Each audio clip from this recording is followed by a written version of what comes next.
Hello बच्चों, let's read this question and the question says that an exterior angle of a triangle is 108 degree and its interior opposite angles are in the ratio 4:5.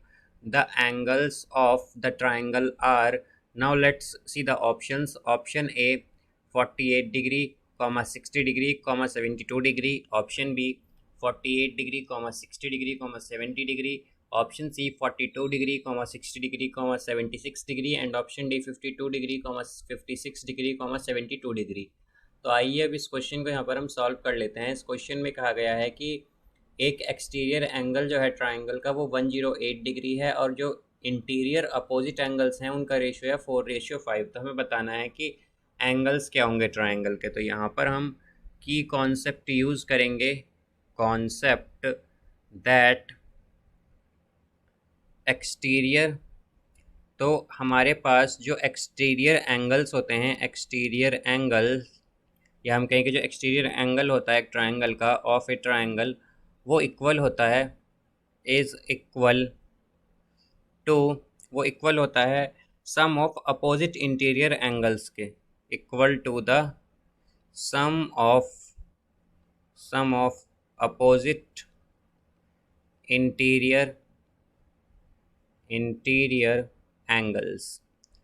तो यहाँ पर हमारे पास जो interior angles, opposite interior angles का sum है वो equal होता है एक्सटीरियर एंगल के। हम इसका मतलब ये भी कह सकते हैं कि ये इस तरह से है कि अगर हमारे पास ये एक ट्रायंगल है यहाँ पर और ये ए है, ये बी है, ये सी है और जो सी है इसे हमने एक्सटेंड किया है यहाँ पर डी तक। तो यहाँ पर हमारे पास जो एंगल ए सी डी है ये इक्वल होता है यहाँ पर एक तो angle A plus angle B के। तो यहाँ से हम क्या कह सकते हैं कि angle A C D is equal to angle A plus angle B, because angle A और एंगल बी क्या हैं, अपोजिट इंटीरियर एंगल्स हैं। तो यहाँ पर जो हमारे पास एंगल ए सी डी यानी एक्सटीरियर एंगल होगा ये इक्वल होगा sum of opposite interior angles यानी angle A plus angle B के।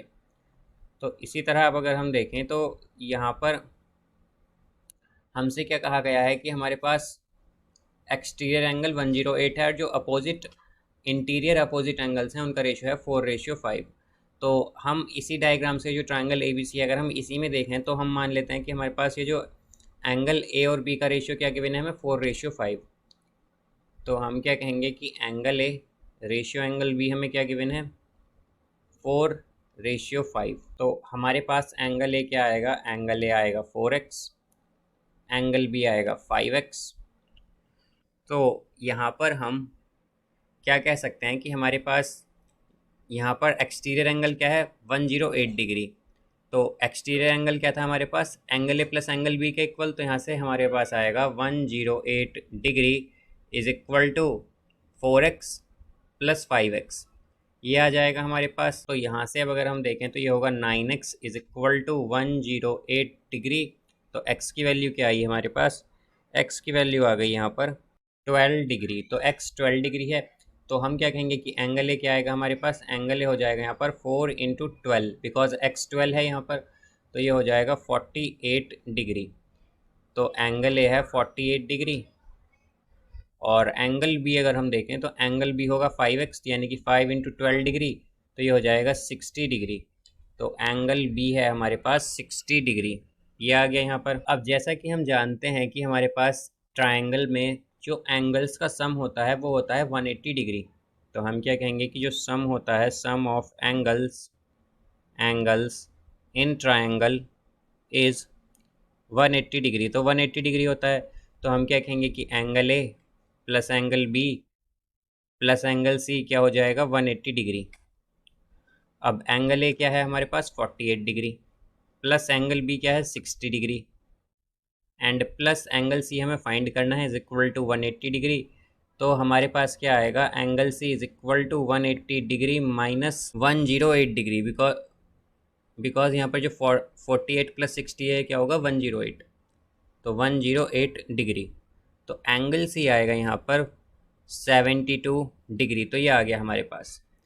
तो हमसे यहाँ पर एंगल्स ऑफ ट्रायंगल पूछा गया था। तो एंगल्स क्या क्या आए हैं, एंगल ए आया है हमारे पास 48 डिग्री, एंगल बी आया है हमारे पास 60 डिग्री और एंगल सी आया है हमारे पास 72 डिग्री। तो ये हमारे पास एंगल्स हैं ट्रायंगल के। तो हम क्या कहेंगे कि इसका करेक्ट आंसर होगा हमारे पास option A, that 48 degree, 60 degree and 70 degree. So I hope you understood it well. Best of luck. Thank you.